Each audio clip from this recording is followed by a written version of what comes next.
Assalamualaikum warahmatullahi wabarakatuh.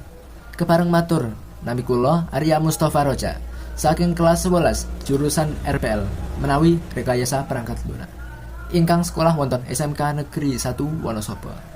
Griya kula wonten ing Sambek Wonosobo RT kalih RW setunggal. Kabregelan kula inggih menika saged damel proyek ing NetBeans kanthi lancar. Migunakaken bahasa pemrograman Java. Saha saged damel aplikasi prasaja kados dene kalkulator lan webview saha proyek sanesipun. Dene kekirangan kula punika asring ketinggalan materi nalika guru ngendharaken uga ngempalaken tugas cekap padat.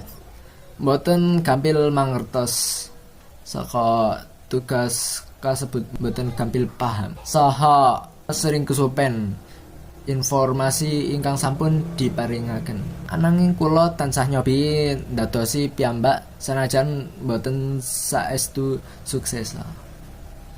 Kautaman kula inggih punika seneng sesarengan, remen tinulung tiang ingkang perlu pitulung utawi nembe kangelan, upaya sabar. Saha tansah njagi sholah bahwa kanthi sedaya dayaning manah supados dados tulodo ingkang sae tumrap sinten kemawon. Ancaman sing bisa dateng maring kula inggih punika kesalahan sing mutusaken saha pilihan mlinggihipun masalah gesang ingkang dados panentu masa depan. Saha kula mesti tansah ngati-ati dateng ancaman punika. Keterampilan utawi titikan kawruh kula inggih punika cakep mangertos bahasa pemrograman Java lan HTML. Sawetawis tembung saha tembung Jepang lan kosakata basa Jepang.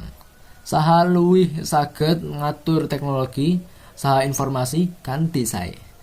Cekap semanten saking kula. Mugi Gusti Kang Maha Agung tansah paring berkah. Wassalamualaikum warahmatullahi wabarakatuh. Matur nuwun.